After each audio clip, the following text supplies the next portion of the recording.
पश्चिमी सिंहभूम जिला पुलिस और सीआरपीएफ की टीम को भाकपा माओवादी के खिलाफ चलाए जा रहे विशेष ऑपरेशन में बड़ी सफलता हाथ लगी है। सुरक्षा बलों ने 3 नक्सलियों को गिरफ्तार किया है और उनकी निशानदेही पर विस्फोटक बनाने का सामान सहित भारी मात्रा में अन्य सामान बरामद किया है। पिछले 10 अक्टूबर से पश्चिमी सिंहभूम जिले के टोंटो और गोइलकेरा थाना क्षेत्र में जंगल और पहाड़ के बीच सुरक्षा बलों की ओर से नक्सलियों के खिलाफ विशेष ऑपरेशन चलाया जा रहा है। इसी क्रम में गुप्त सूचना के आधार पर टोंटो थाना क्षेत्र के हुसीपी गांव से नक्सलियों को गिरफ्तार किया गया। पकड़े गए नक्सलियों में टोंटो थाना क्षेत्र के हुसीपी का डेबायपुर्ती और जुरिया बहांदा उर्फ माटा और गोइलकेरा थाना क्षेत्र के बोयल पाईसांग गांव का लेबिया बोई पाई शामिल है। गिरफ्तारी के बारे में जानकारी देते हुए पुलिस अधीक्षक आशुतोष शेखर ने बताया कि माओवादियों द्वारा अंजाम दिए गए कई घटनाओं में यह तीनों आरोपी शामिल रहे हैं। जैसा कि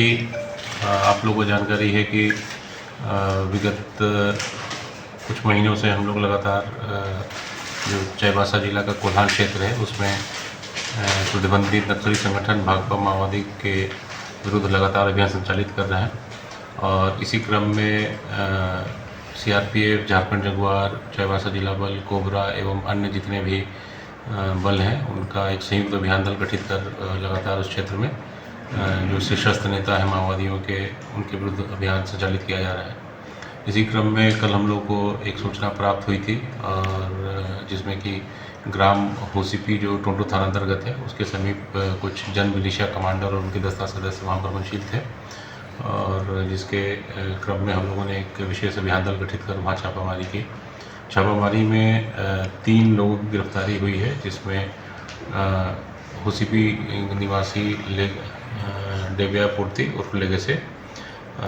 जुड़िया बहंदा और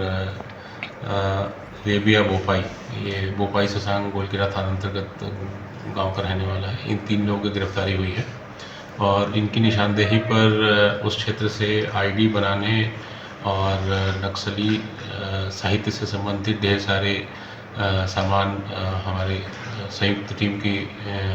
सदस्यों ने बरामद किया है, जिसमें मुख्य रूप से आपको जो डायरेक्शनल आईडी बनाने में पाइप का यूज़ होता है वो रिकवर हुआ है। साथ ही साथ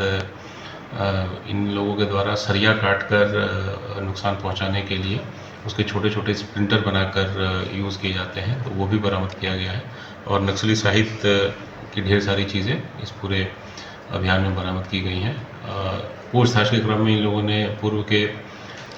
ढेर सारे कांडों में अपनी संलिप्तता स्वीकार की है, जिसमें मुख्य रूप से आईडी लगाने और आईडी के सामान को इधर से उधर पहुंचाने में इनकी सक्रिय भूमिका रही है। जो बड़ा जामदा थाना अंतर्गत मार्च के महीने में मैगजीन लूट की घटना घटित हुई थी, उसमें भी इनकी संलिप्तता रही है। साथ ही साथ विगत माह में जो एक ट्रैक्टर को लक्षित करते हुए इनके द्वारा आईडी ब्लास्ट किया गया था, जिसमें एक ट्रैक्टर का सहचालक की मृत्यु हुई थी, उसमें भी इनकी संलिप्तता रही है। इसके अलावा ग्राम हाथीगुरु में जो कैंप स्थापित किया जा रहा था उस समय आईडी ब्लास्ट किया गया था, जिसमें 3 सीआरपीएफ के जवान लक्षित हुए थे, जिनको काफ़ी गहरी इंजरीज हुई थी और उसके अलावा उस क्षेत्र में अन्य जगहों पर भी इनके द्वारा आईडी लगाया गया था और जिनके निशानदेही पर और जो भी पूर्व हम लोग को सूचना प्राप्त हुई थी उसमें आईडी को बरामद किया गया है और इनके आधार पे इन जो भी पूछताछ में बातें प्रकाश में आई हैं उस पर अभी भी अभियान संचालित किया जा रहा है। न्यूज़ विंग के लिए गंगाधर पांडे की रिपोर्ट।